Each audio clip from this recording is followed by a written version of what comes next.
Welcome to Making Pondo and Talking Pondo. Talking Pondo is a podcast where we pick out 2 movies each week and talk about them in detail.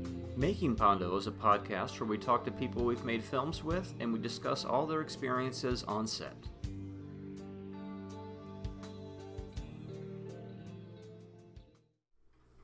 Today on Making Pondo, we interview Rachel Netherton, who has acted in 2 of our feature films. And we're back, Marty. All right, we're back once again. Yes, and this time we have one of our great actresses, one of the people that we really worked a lot with, and does one of the big characters for us. So please give us an introduction. I'm excited. Having trouble. Yeah. At long last, it's Rachel Netherton. Welcome to the show. Hi, everybody. Oh, I'm glad to be part of this. It seems like a fun project that you guys are starting up. Yeah, so we're trying. Go ahead. It's been good so far. It's a nice chance to get back in touch with everybody and touch base and some people that we haven't talked to in quite some time. So yeah, for sure. So Rachel, for our viewing or listening audience, not our viewing audience, our listening audience, she plays the character Fren-Zee, who is a comic book character that the main character in our films, a writer named Billy, is sort of haunted and obsessed with. So I'm haunted by and obsessed with. That was 2 films, I think. Yeah, it was. Yes. Revenge of Zoe and the new love song of William H. Shaw coming soon. Yes. But it feels like, and I know it's only been 2 movies, but it feels like we've done all 5 with Rachel. Yeah. I was thinking about it, and I was like, did we have another person that's a Fren-Zee? We did. Yeah, but there was somebody else playing Fren-Zee a long time ago for one day of shooting. There's only one the first movie. I appreciate that. It was really fun. It was definitely I've not been in that many things, but it was a very fun, probably the funnest experience. Just because the crew, everyone that was on it, the excitement you guys had for it. It was just different. It was fun to not talk. Like the few talking roles I did have were fun in the second one, but it was just different. It was cool. I mean, I was honestly pretty stoned out of most of it. So it was like I was I really got into the world, of just being like, I'm not even here. Like, you can't see, only one person can see me. That's fantastic. Yeah, she plays a superhero, but she doesn't talk. She whispers in the main character's ear, but you don't hear her talk during the film. So everything she had to do was through emoting, which was a lot of fun. So do you think that Fren-Zee is part of Billy's imagination, or do you see Fren-Zee as part of Billy's subconscious? What was your interpretation of it? Good question. I'm not sure I differentiated between it, because I kind of think of them as the same, of imagination and subconscious. Our subconscious imagines things that are very strong. So I feel like they're pretty intertwined for me. Because I've got some friends in my head that, look similar to me or different. Just I'm a little kooky. I'm a little crazy. I've got some diagnoses, but I never really interpret them as one or the other. It's together. It's a subconscious or your conscious mind imagining something that your subconscious is trying to get through. So both. Yeah, we never really lay it out.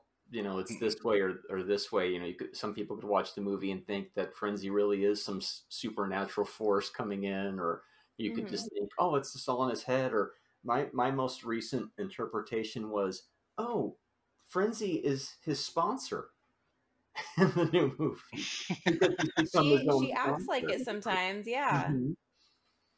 That's definitely, When we wrote her, in the beginning, I always thought of her as like a ghost. Right? Like I always like a ghost, but then later on she became, I don't know, like a muse or an alter ego or a thing he created, right? To in his head that he could interact with, and I don't know. And then it became, of course he's Billy, so he's kind of not really all there at times. So I don't know. I gotcha. Yeah, it morphed a bit. Yeah, it did. It did really well, and that's how anybody who writes will tell you that once you get the characters stood up on their feet and going, that your intentions that you have for the script may not be what actually happens, because the characters kind of sort of take a life of their own. Mm-hmm. Yeah, that's neat. I think it's the same thing. It's imagination and subconscious coming into play. You put your creative effort into it, and it starts taking a life of its own, whether that be your subconscious pushing it in one way or the other without you really seeing it going there yet, or if it is your imagination pulling from different experiences. So, Well, that's a good point. yeah. So how did you meet the Pondo Enterprises gang? How did we drag you into all this? From what I remember, my husband had wanted me to start, like, I was dabbling in acting because it's one of his passions. So he had said, like, do you want to try any of this? I was like, all right, sure. So he sent me a link, I think on Facebook, that I believe Eric had posted for casting. So I looked at it. I was looking over just all the different roles, the reading roles. So obviously I didn't even think about Fren-Zee or that she was even going to be in it. And then ended up reading, and you guys were like, so there's someone else that we'd actually prefer you to play. So that was quite interesting. I was like, what are you talking about? Like, there's only 2 girls. Like, you want me to play a guy? Like, what's going on here? So that was my interaction. That's right. We did switch around the casting quite a bit from what they actually auditioned for. I'd forgotten about that, because we were like, no, you hear. That's going to work way better. And in my opinion, it did. Yeah. No sides to read for Fren-Zee, unfortunately. So. Nope. I don't even know how you would have. Other than just appearances, I guess. I don't know really how you cast for that. General vibe, I guess. For some reason, we're just like, no, that's just. You had a physicality that the others didn't, in my opinion. Like you had. I don't know. You looked more heroine-esque, in my opinion. I was like, I could see her in like a cape, sure. No capes. See, the really funny thing is if I remember right, didn't it come down between Rachel and Olivia for Fren-Zee? Mm-hmm. Because on Olivia's reel, we had seen that she had done some action work before, and so of course, it ended up. Rachel is Fren-Zee and Olivia becomes Katie. But the funny thing is, Katie is the tattoo shop owner, and she has no tattoos in real life. And so we were giving her fake tattoos while we're covering up Rachel's real tattoos, because Fren-Zee's not supposed to have any. So it's just kind of. I mean, if you had asked me to cast her from a logical point of view, that's yes, we would have cast her as Katie, because yes, she's covered in tattoos. And I think we've had this argument where I've said, please stop getting tattoos. And she's like, it's never going to happen, dude. Just keep getting the makeup out and covering them up. You see the whole of their arm is covered now, right? Yeah. Not the inside yet. Right? You don't have to cover the inside that you're not going to see anyways.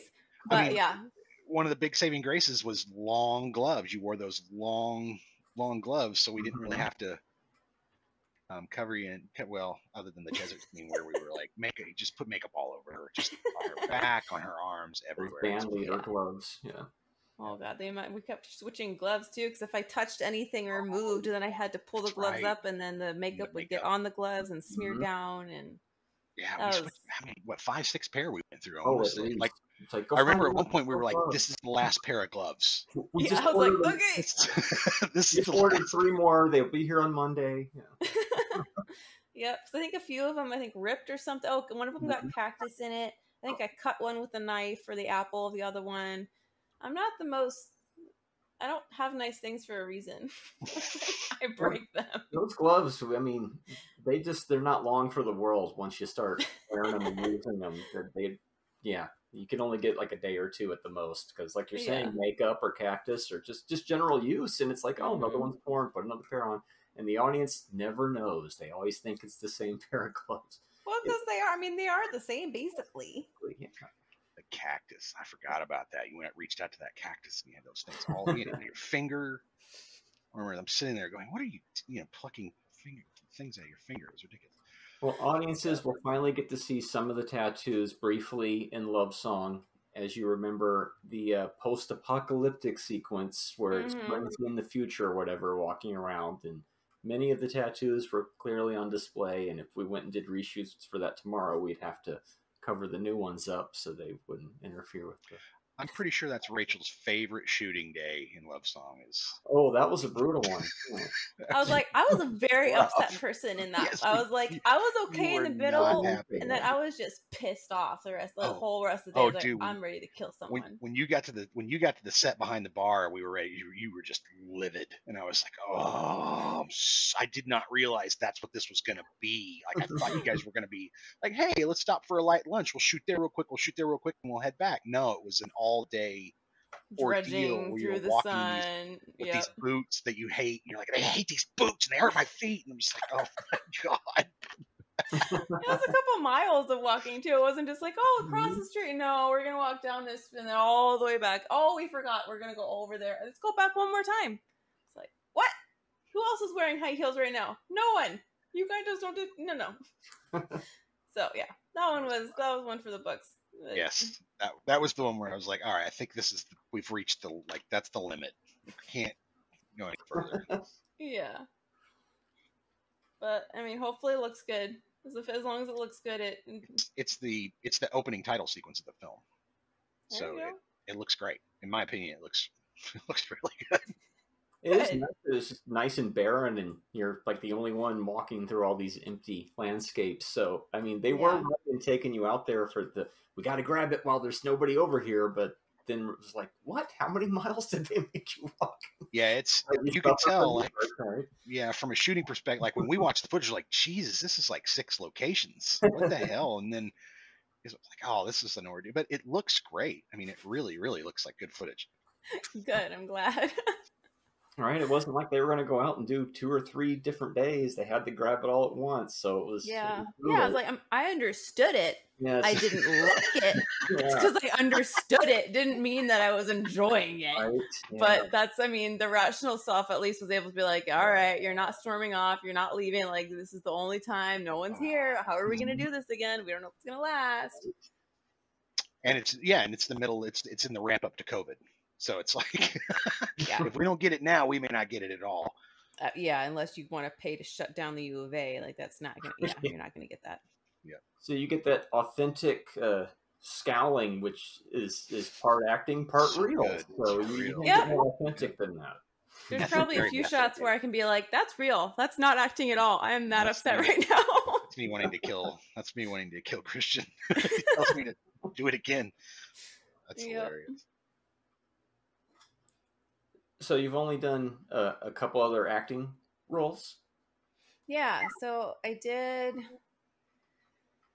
The main one that I started in was Fractured, which was one that my husband wrote and that I helped co-write and edit, and it was a pet project, so it was real fun. It was a bunch of our friends, and it took about a year, I believe, to shoot. So there's a lot of memories correlated with like one of our apartments that we lived in. So it was a very fun experience. You can see my change, my color, my hair at one point, and then I cut my hair at one, so it was, there's some discrepancies, but it was fun working with. After that, One Night in October I did with Chris Carter. That one was really fun. I wasn't a huge fan of how it turned out because it was an anthology that did not coincide and was just very... not my favorite. But my story within the anthology, which I acted with my husband in, was very fun. It was my husband, myself, and then one of our friends. I was also in Fractured, actually, and it was horror. So it was very fun. I love horror movies. I've always wanted to do that. It was like fantasy horror. I had these big old nails on and veins airbrushed over my whole body. It was grayed out. It was very, very fun. And it was... there was the whole spectrum of me being scared and then angry, all these different things. So I had to cry on cue, which was a new experience, which was fun, not fun, but interesting, new experience. New talent acquired. Yeah. So figured out I could do that. And then I can't think of any other like features. I think those are the main 3. And then you guys with the 2. I think you were after Fractured. I do have a great memory. I think it's after Fractured I did the first film with you guys. And then yeah, way after all three of those was the most recent one that we did. William And Shaw. we got Nathan briefly in a scene with you. I'll let the viewers of Love Song see if they can spot your husband, Nathan. Oh yeah, I was like, what did we do? Yeah, did manage to get him in there. It's funny that you mentioned shooting in places that you don't live at anymore, because it's like in every movie that Cliff and I have done, almost every location ends up being gone. Like the business is gone, or the person doesn't live in that house anymore. And so you watch the movie and it's like, yep, there's all those places that we don't have access to, or just not there anymore. So you're experiencing that as well. It's kind of nice in a way how it keeps like, oh, you have a memory of that old apartment now because it's in the movie. It's like the unique things that we get from the filmmaking perspective that an audience member would never know or care about, because it's like, oh, that's your old house, great. But for us, it's like, oh, they're like our home movies in a way too. Yeah. So outside of acting, is there anything else in the film field that you would want to pursue, like writing or directing or anything? I enjoy co-writing. I'm not, people will say like, oh, you're creative, I'm like, no, I'm really not creative. I'm not. Like, I enjoy being a muse for people and helping pull out their creative thoughts and structure them. Yeah. And, help them mold them a certain way, and almost like a talk therapist would, of just helping you work through things and get to where you need to go before writing. So, I mean, I did probably took as many writing classes as I did math class in college, just because I loved it. So I started, my creative writing teacher was like, you need to be a creative short story writer because you're great at it. And I love it. It's very fun. But it has to come from somewhere. And so a lot of, like, I have a whole, thumb drive of stories, and they're just so dark and so fucked up, and like, which is fine. But that's why I'm like, consult me if you need to, talk about severe issues or, psychopaths or killers or that kind of thing. I'll help you, write and research and get it perfect, which is what I helped on Fractured, basically. Is when this guy needs to have a psychotic break, what would lead up to it? Would it make sense? How severe it would be? All these just random different things. And it's, I mean, a therapist probably, or a psychologist maybe not agree at all, but it was fun for me, and I enjoyed doing that kind of thing. So writing a little bit, I can see how directing would be fun. Just, similar to like managerial work that I do now. It's just a creative form of it, basically. Of your, directing people of how to do their job. You're directing art. You're, creating a project. You're creating a world, whatever it may be. I love watching special effects makeup artists. I don't think I'd ever want to do it or sit in that chair for as long as these people have to sit in these chairs. Yeah, but it'd fascinating to see, though. Yeah. Yeah, but it'd be fun to be made out. Like, if you could do all the makeup for 8 hours and then film everything you needed in the next 24 and maintain the look, so I don't have to go through that 8 hours again. That'd be amazing. Just because I love fantasy and sci-fi. So portraying some kind of crazy, whatever character would be really fun. Or stunt work. There's a lot of stuff. My husband and I are just really into watching movies, experiencing movies, reading fantasy, everything. So there's a lot of different aspects that I think are very fun and enjoyable. So, but there's nothing huge that I'm like, I need to do this. This is my priority. It's just kind of like a fun hobby for me, honestly. I don't like taking the fun out of it. That's why I was so upset that last day. So I was like, I'm doing this for fun, and this is not fun. Well, we might have to let you look at our new horror scripts once they get going. That's one of the next things we're thinking about dipping our toes into. Okay. Yeah. I did do one more movie. I've just never seen it. I don't know if it even exists. The footage is out there somewhere, and it's probably really nice. And it was some of the awesomest work that I've did. Like, I was being chased around and fighting this big guy and smashing bottles. Like, it was fun physical work. That's the kind of stuff that I like. Like, I like doing my own stunt work. I almost broke my leg in the movie because I ran into this truck and jumped into it. And I have a video or a photo. I racked my shin against the, not roll bar, the step up to the lifted trucks, that big old metal thing. Mm-hmm. So I had a bump literally about 2 or 3 inches raised off of my shin that was there for probably about a year. Oh, I could feel it just because, I can still feel where it was because there's a problem with my shin. But I don't feel it. But so that was a big old, scar from the film, which was fun. But I don't know what happened to the movie. So I remember you sprained your ankle on the set pretty badly in the desert. Happened on other sets. Yeah, and you were just like, meh, no problem. Leave me alone. I'm fine. We were in that gym, and you're playing with those rings hanging, and I saw you fall. And you landed like backwards on your leg, and it was like, oh shit. And we had like another 3 hours. And so when you're in there fighting those ninjas at the beginning of Revenge of Zoe, you're in excruciating pain. And you never know it when you watch the footage. And you're like, what are you going to do? Tell Rachel we're shutting down? She's like, hell no, I didn't go through all this. I'm going to shoot my scene. Yeah. Yeah, I think injuring myself on set is just my trademark. Kind of time-honored tradition at this point, right? Yep. Hey, can somebody hit Rachel with a frying pan so we can get production going, please? Thank you. Yep. I don't even remember when we shot that, if how much more was left to be filmed. Because I think I remember, wrapping and re-wrapping my ankle underneath the boots a few times. We were only halfway through the shoot when you sprained your ankle. Yeah. For sure. Because that desert stuff was... Oh, no, this was one of the... Well, not reshoots, but additional photography. This is the sorry, I'm thinking of the desert scene where this is when we shot on the hottest day of the summer. We did an 11-hour shoot. We started in the hotel room, but the AC didn't work, if you remember that. And also, you never see anybody sweating or anything. And then we killed one of the hard drives in the trunk of the car that day, which was fun. And then when we finally got to that gym, and we still had a couple hours to go, and it was getting late in the evening, when it was just, uh-oh, you fell. But it's another one of those things where, like, well, this is literally the last day, so power through, and you got it. It was, because I was like, I don't remember being like in excruciating pain trying to act after, because when I twisted my ankle in the desert, it was twisted. It wasn't bad. It was a little sore or whatever. Right. And the gym, it snapped all the way back. That was that was a lot. So if I had to do multiple scenes after that, that would have been rough. Yeah, we probably would have been like, no. But we were just injured just enough. So don't try this at home, guys. Yep.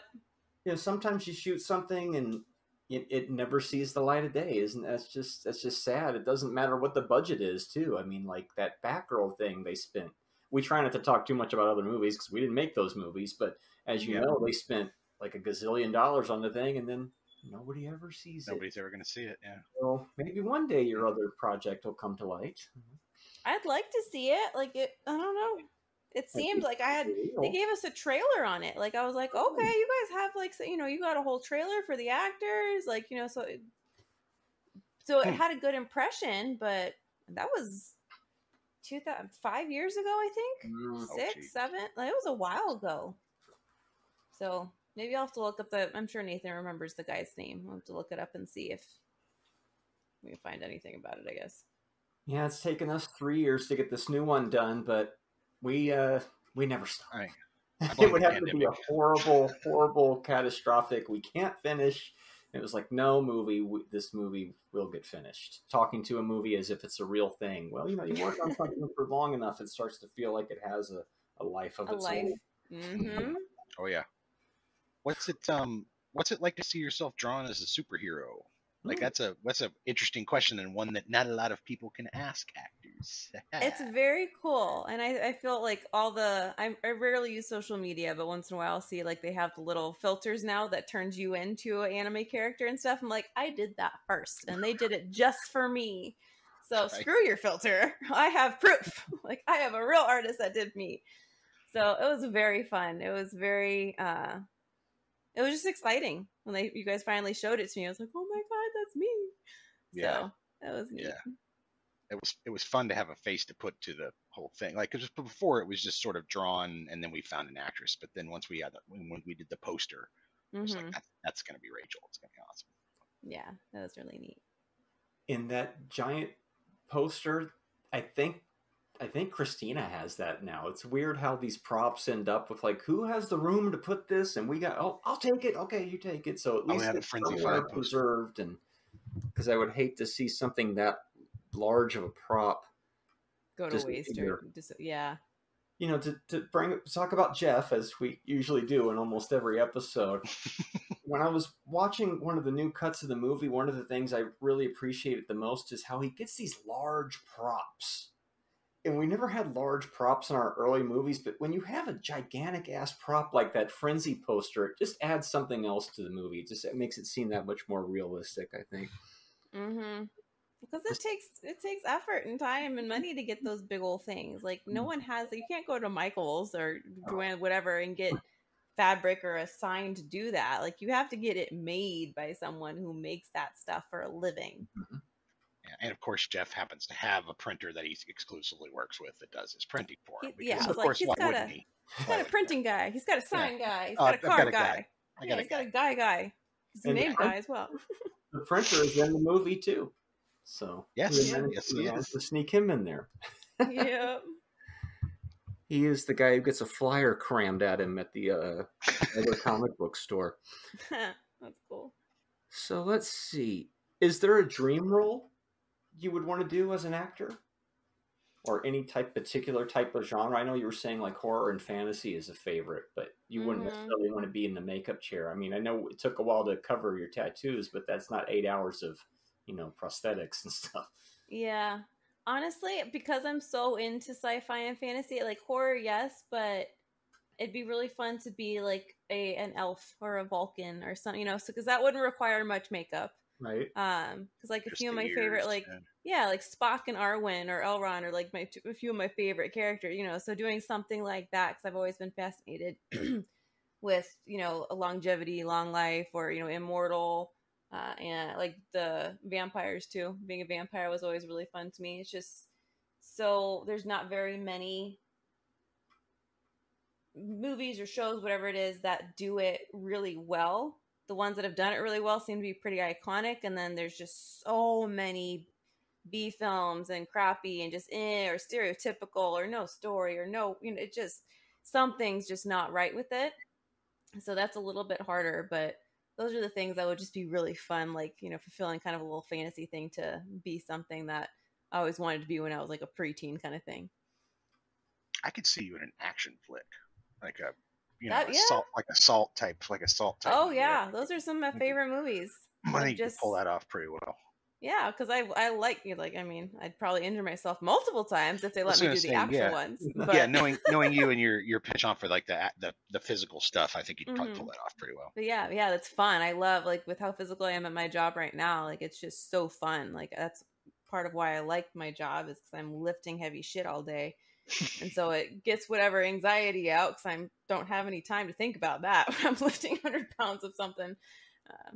So yeah, I would enjoy doing something actiony like that. Mm-hmm. Yeah, I can see that. Do you have a? This is my question that I ask everybody that comes to the podcast here. So, do you have? I'm really into like films based on music, or not necessarily musicals. I like musicals, but films that have a music, tilt all the way through them, or about music or something like that. Do you have a particular film, and it could be a musical, but do you have a particular film that's kind of in the music genre or music base that you have a go-to? Or so you're talking about just like a really iconic soundtrack, or like based on, so I was like, like my favorite is The Commitments, okay, which is about a band in Ireland that forms and plays soul music. Okay. So like, so it's about music, and but it's not a musical, right? Like, it's not a song and dance. Yeah. I generally, honestly, I hate musicals. May as well tell you, it's like pulling teeth to get me to sit down for one. Found one. Yeah. So I mean, I'll watch them because they generally are good. I don't know why, but honestly, I do know why it bugs me. My two older sisters always wanted to watch something Disney or singing or musical or play or something, and I wanted to watch someone kill someone on screen. And they always won, because there was two of them. Right. Yeah, so I wanted, so I had to sit there and suffer through this musical, all being like, I didn't want to watch it. So I was like programming myself to hate musicals for the rest of my life. So that's why I don't like them now. Yes, they made me do that. But as far as, the only thing I can think of is like a nostalgic film for me is That Thing You Do. Oh, That's exactly. Yeah, I That's was it. like, That's I love exactly what I'm that. talking about. I hadn't seen it, and Nathan had not seen it either. I'm like, what? It's one of the best movies ever. Like, I don't know if it's that good because it's nostalgic, so I can't really. I'm not objective. It's awesome to me, but it might be shit. But we watched it, and so because then I'm always watching and seeing movies that I grew up watching with my family over and over. That's how I get introduced to certain actors, and then I would recognize those actors and want to watch those films, and so it kind of creates this whole spider web of Yep. experience and stuff. So I would point out all these actors, like, I don't know who that is. I'm like, that's the bass player from that thing you do. He's like, who's that? I'm like, oh, it's a sin. You have to watch this movie now. And then Arwen's, Liv Tyler. It's the first time I saw her. And then when she played Arwen, I was like in love. Yeah, it's a good cast. Yeah. Steve Zahn's in that movie. Mm-hmm. Yeah, I like that movie a lot. My wife, I watched it with my wife, and unbeknownst to me, she was basically just kind of gritting her teeth the entire movie. She's like, "Fuck, I hate this fucking movie," and she's just like, I went out and of course bought the Blu-ray special edition. I'm like, oh, look, it's got extra scenes. And she's like, you're watching that by yourself, dude. I'm not watching that thing again. And I love it. Like I think, written by Tom Hanks, one of his early films that he wrote. It's off of that Playtone. The one-hit record, whatever. Yeah. Yeah, and it's also their production studio. He and Rita Wilson's production studio. Oh, okay, I didn't know that. And they turned around and made My Big Fat Greek Wedding, produced that. So they've made a few films that are kind of little gems. They aren't real huge hits, but yeah, it's another one of our family's favorites. So My Big Fat Greek Wedding it's on the list of probably top 5 favorites if we quote it all the time and love watching it. And yes, I lived in New Jersey when it came out, and it played. I've never seen a movie play that long. Like I would drive by this one theater going to school, and the entire year I was in school, My Big Fat Greek Wedding, My Big Fat every on the marquee. I was like, this thing's been running for 4 months. 5 months. It was a mega hit as far as that goes. Yeah, I was really surprised, but other than like a Star Wars or something, I just never heard of anything.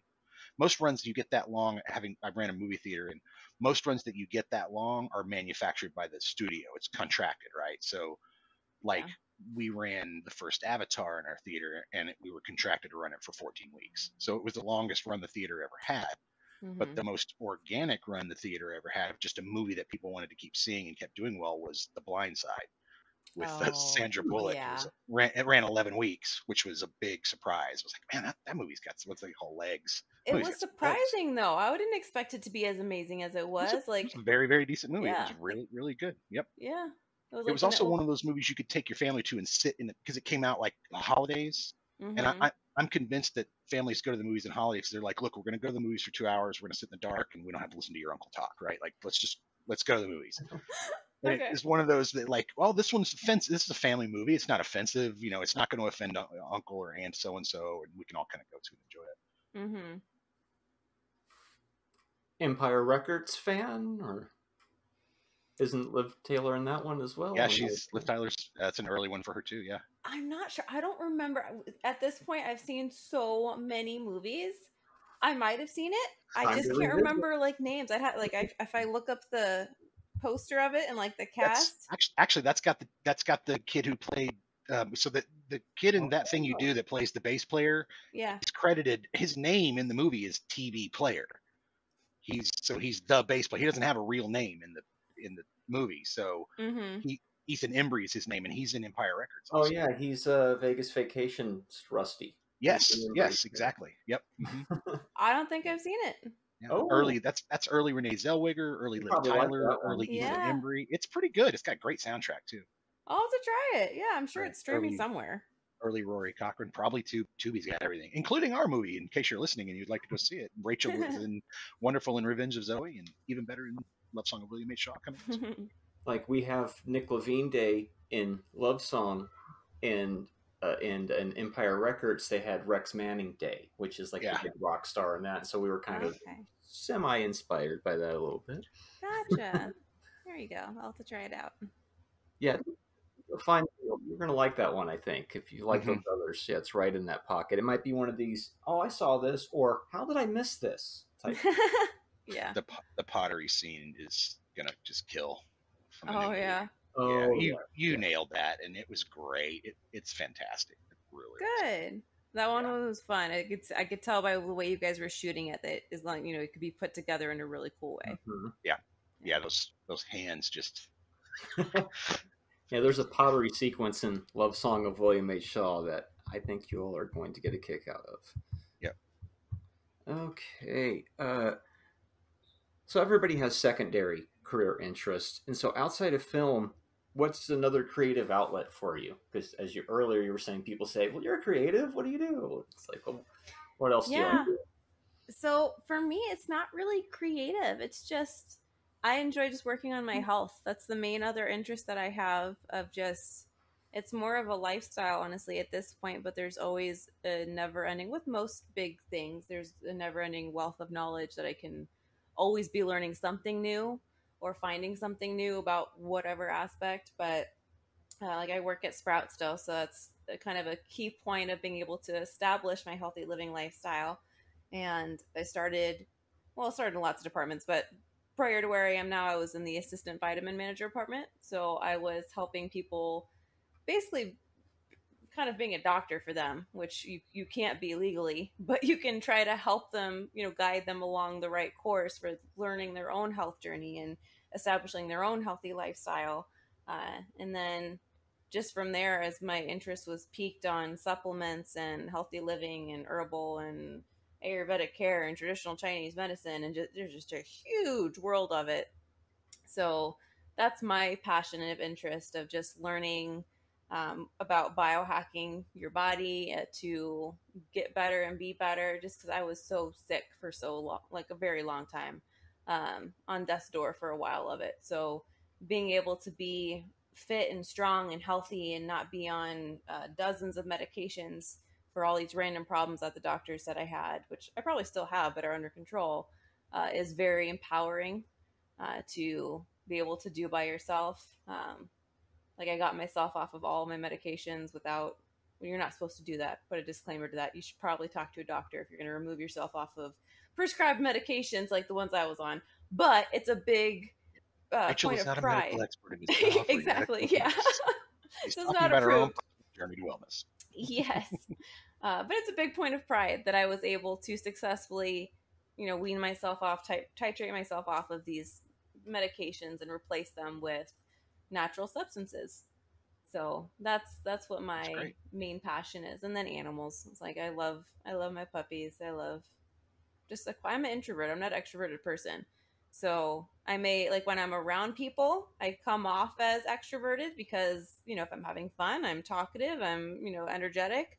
But after 2-3 hours, I start being like, oh my God, get me away from these people. I cannot stand them anymore. I need to be with my dog. Like, go away. Let me hide. Thus the smoking. Of being like, okay, no, I'm fine. I got a second wind. I'm still energetic. No, I know what you mean though. It's I'm kind of both. Like I'm pretty good with people and in crowds and in public, but I'm also very much like okay, I've had my fill of this and I would like to go. Like y'all are kind of energy vampires, and I'd like to go back and kind of recharge my battery and do my thing. And I have all my little routines I like to do, and yeah, I know exactly what you mean by that. Yeah. Can we talk about the night shoot? Can we talk about the green screen night shoot? Because there were some wonderful things that happened that night, and the car and the you smacking the crap out of Bradford to the point where you're like, and I've said this in several shows, you hit him so hard at one point, at least the pop made it sound like it was so hard that I was like, that dude's got lost a filling or something. He's going to get to the dentist. See, and that I was trying to hold back. So that makes me want to be like, I've got to be in an action movie at some point. So I can just smack the shit out of this actor and they're going to, be fine with it or know how to roll off or whatever. Just because it was fun. I mean, I felt bad because he was like, you're hitting really hard. I'm like, well, I'll try not to. Like, I'm sorry. But it was very fun to hit someone. Well, I remember, Geoff, at one point you had your little vape. You remember, you like you said, you're pretty quiet on set. You're not really a rambunctious. You do your job and you're having a good time and you're interacting with people, but you're not the type of person to be like, draw attention to me, that type of thing. Mm-hmm. You're not a big boisterous person on set. Yeah, that's so you're just kind of, in mine. Yeah, I pull a lot of focus. But you were kind of off to the side with your vape, just kind of chilling in it. that smell floats through the air, and I'm like, that's nice to have. That's a nice smell to have on set, you know. And then of course Geoff's there, and he goes, is someone smoking marijuana? And Marty and I just looked at each other, and we're just like, I'm not gonna tell him. Are you gonna tell him? No, let's not tell him. It was hilarious. I still to this day remember it. Just the sort of the tone was perfect. It was like the headmaster had caught someone doing something they shouldn't. That was great because that happened again when we were shooting in the hidden underground bunker scene with Zoe and the Dr. Von Blitzkrieg. At one point, Geoff, once again, is someone smoking marijuana? But I remember that one. Like, oh, I don't know. I don't know what you're talking about. And yeah, I remember hearing him being like, oh, crap, this is his office. Like, I have to be careful. So I think I, like, ran out and, like, exhaled on my way out the door. So, like, I don't know why I was laughing and trying to hold it in. Like, yeah, that was amusing. If you're confused about underground bunker, what you need to understand is that our man Geoff, he's our artistic director, our music coordinator. We call him T-Jeff Notkin, T-Bone Notkin. He's like a wizard. He's really talented in bringing together different things. He just offers a wealth of things to the production and everything. But he has in his office this room. Well, he had. It's another location. It's gone. Yeah, another location is gone. Yeah. But he had this room, and when you open the door, it looks like a 50s Fallout shelter, but it's also got like a little bit of mad scientist equipment on it. And he's like, oh yeah, I've always wanted one of those rooms. Just like nonchalant, like when we were there, and I'm like, what is this room? What the heck? And he goes, oh yeah, I've always wanted one of those. So I made one. It's like, what the? Who are you? I didn't know he had just lying it around. Like, I thought he created that for the film. Like, oh. No, that's just, he just happened to and we were like, well, obviously we're using that. So that's happening, because that's when, as a you know, when you're an indie filmmaker and you see something that wonderful, you're like, how do I put it in the movie? Yeah, like, we'll use this somehow. We'll figure it out. Yep. You also have a history of threatening people with knives on our set. Who did I threaten? I enjoyed using them. Yes. On camera. Oh, okay. Yeah. So it was because you do it. You put a knife. You put a knife to Billy's throat. You threaten to stab Dr. Von Blitzkrieg. You slice a ninja up. Literally, yeah, we get blood. Literally, on that one. Yeah. That's a real outlet. It's a real thing. I have close to probably 20 different knives, daggers. I mean, you can see my husband's swords. You've got 4 swords behind you. Yeah. Well, those are my husband's. My sword, my actual sword is Ice from Game of Thrones. So the big ass long sword. Wow. So I have the biggest sword in the house. I also have the smallest. So I have lots. We love weapons over here. So that's amazing. Do you have a favorite moment from either shoot that you really think when you think about working with us or working on those films? Do you have like a favorite memory that you go back to? Oh, that was the best. I don't have, again, since my memory's not amazing, it's more of just like feelings of, that, like, I remember, my memory's weird, being like, I think, Cliff, you noticed I wasn't telling anybody, I think, that I was smoking on set. And I think you smelled it and like just kind of like nodded or something. I was like, you're fine, just fine. Like you understood that I was trying to be discreet and trying not to, like I kept stepping outside. And then you came out, you're like, what do you do? Oh, well, nothing. Yeah. So things like that. I mean, I remember the hotel shoot was fun. I can't even tell you specifics, but I remember enjoying myself. Just being with you all on set was just a fun time. Like I felt relaxed the whole time. It wasn't any, which, I wasn't wearing very much clothes. So it was a feat for you guys to be like, it's okay. You're not wearing a shirt, but we're all relaxed. We're all friends. Yeah. One of my favorite pictures from the hotel shoot is Bradford's on the bed and you're both just laying there waiting for us to set up. Yeah. And it's not like you're not snuggling. It's nothing untowards. It's just it's like two people who are just really comfortable with each other and are kind of vibing on the set. They're just like, dude, whenever they're ready, just let us know. Well, the sooner best or later. picture of that is where Ira joins them, where Paul's on the bed, all three of them. Oh, and they're like, that's "Yeah," right. you know, That's right. goofy Yeah. faces. Forgot about that. And that was all that crazy, magical 2 days where we shot in that car all night, and then a few hours later we went back to the desert, and then we went to the hotel room. Whew, that was a nutty one. It was fun though, because it was like total immersion into the world, into the role. So you didn't have time to do anything else. You didn't really have to get back into character. You were just in character. You were just ready and in that role. And again, it was, I mean, if there was any differences of, you know, cast members or whatever, it wouldn't have felt the same or been the same, because he and I were so comfortable with each other. Like, we had no weirdness. It was just, we were relaxed. We had similar interests. So if we wanted to talk, we could, but we were both kind of quiet. So if we wanted to just lay there, it was comfortable doing that too and not saying a word. So it was just comfortable. The whole like energy vampire thing happens a lot on a lot of sets. I'm just like, you guys are so dramatic. You're so passionate. Like, you are zapping the life out of me right now. Like, I have to leave. Like, figure it out and call me back. But it was easy to just be there and to just wait and be like, all right, they'll figure it out. I guess we're just going to wait for a while. So yeah, we don't do much drama on our sets, and if we do, it's usually just me and Marty harping at each other, you know. And there's that one every shoot you get a meltdown, somebody cries, and then we move on with our day.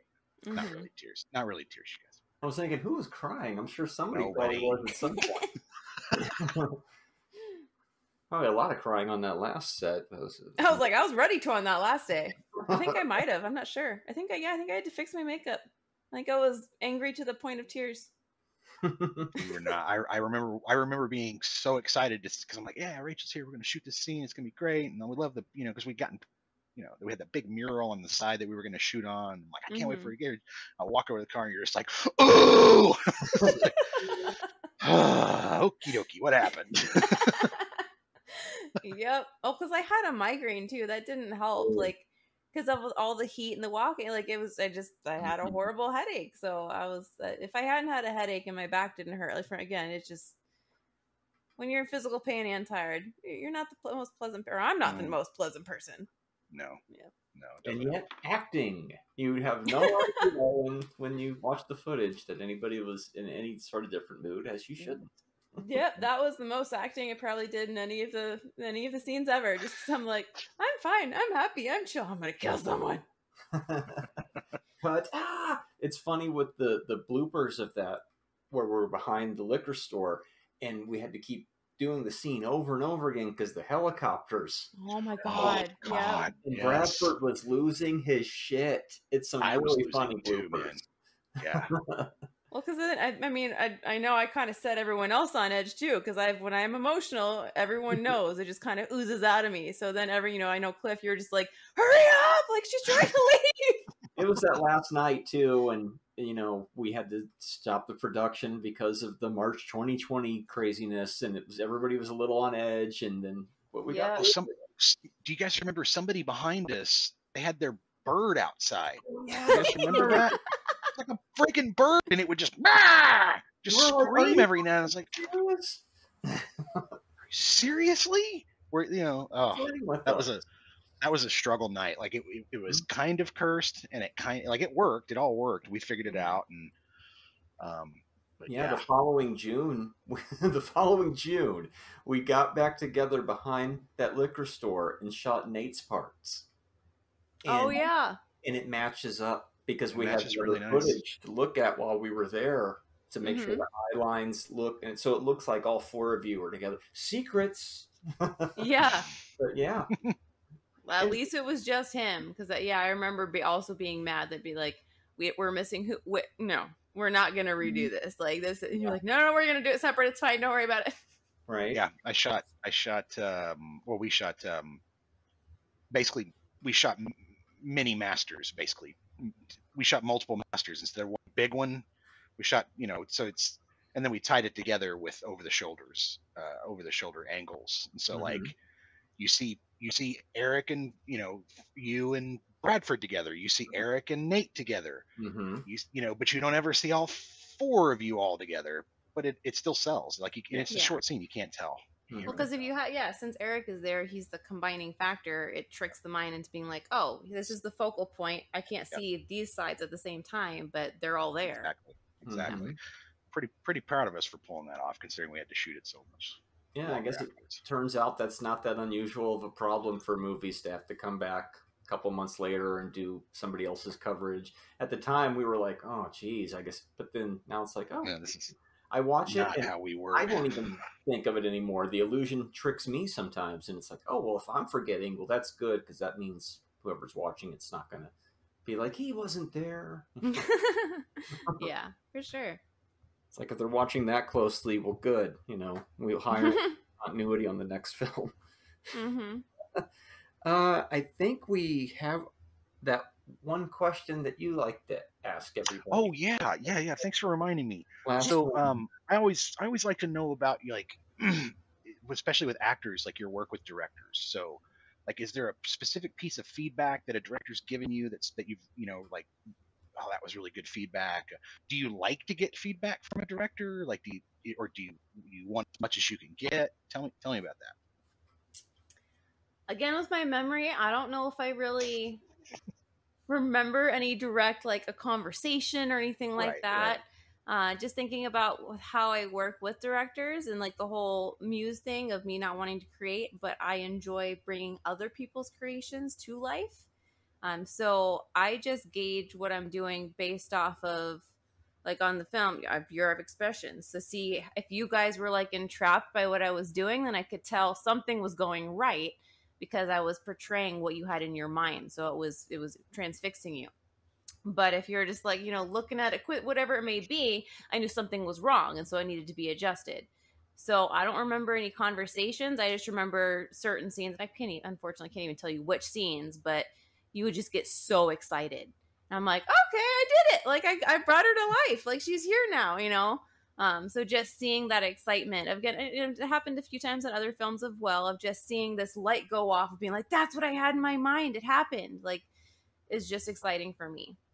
So, I mean, I enjoy getting feedback, because it's not something that like I have huge pride in or anything. And it's a hobby for me. So if I can change it or evolve or adapt, whatever it may be, I want to be able to help to bring that person's creative idea to life. It's not my idea. I'm just there to help them create theirs. So yeah, any kind of feedback is fine. Like, I enjoy it. Yeah, I remember getting excited. I think it was when we were shooting the pottery stuff, and you were having to hold up the script and yeah. Oh, it may have been some of the flashback stuff during the pottery, but you were holding up the script and really giving just some the back and forth, because you don't have any lines. So it's like, so Billy's just talking to you and you're having to make faces basically, or react to them and emote. And it was just like, nailed it. Mm-hmm. I can remember saying cut and just being like, oh, I remember you turning around and looking at me like, are you seeing this? Are Yeah. you seeing what he's getting? And I'm like, it's good. Because I'm just like trying to be, line producer, making sure everything, we're going. It's great. Yeah, I'm like, this is freaking awesome. Yeah, and we're shooting in 4K and everything's beautiful. Inside, I'm freaking out, but outside, I'm like, okay. Everyone stay calm. Yeah. And you watch that scene back, both of the scenes involving the pottery wheel, and the first one's great because it's the little play on the other classic film, and the second one's great because it's one of the most emotional scenes in the movie with all the what if potential flashbacks of their kid and all the store going out of business and stuff, and then Geoff goes and finds this music piece that wants to bring the audience to tears during it, and it's like, where are you finding this stuff, Geoff? It's cool. It's that icing on the cake. So yeah, that music really helps bring everything together. Mm-hmm. It was a game changer. That last soundtrack was really drove that movie. It was really great. It's really great. We're hoping to put an actual soundtrack out for this one, since we're planning it while we're licensing the tunes. While last time we just licensed the tunes, and it was like, oh, it's a bit of a struggle to go back and get the soundtrack. But we're hoping, like a vinyl release, because people like that stuff. So yeah, of course. I think I've got all my questions covered. Marty, have you got anything else you want to talk about while we're here? All of our main ones that I can think of. So. Yeah. you have anything you want to plug, Rachel? Anything you're working on, or anything you want to talk about while you're here, or promote, or? No, not really. It's like we haven't really done anything having to do with film in a while. So we've just kind of been doing other, like, Nathan just got hired at the sheriff department, so he's gonna be doing CO work and then deputy work. And then I'm working again. I enjoy working my job at Sprout, so I'm going through a promotion in the next week as well. So I'll be transitioning to a different department. Congratulations. But yeah, so nothing big. We're just living life. Rachel wants you to take your vitamins and eat right. Yep. Do it. Yep. Hey, if you're not healthy, you can't be on a film set for 12 hours at a time. That's very true. True. Yep. Walking around with your sprained ankle. Mm-hmm. Well, Rachel, thanks so much for showing up. We appreciate it. It's so good to see you. Yes. Thanks so much for being the Billy Muse and putting on the superhero outfit and tights for us. We really appreciate it. We've had long conversations about how much we appreciate the fact that you would be willing to do that for us. Put it on again. She's going to put this thing on again and show up and stand here, and it's fantastic. So we really appreciate it. Yeah, my pleasure. I enjoy it.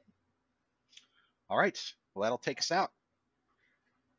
All right. All right, cool. Bye, guys. Thanks for listening. See you. Bye.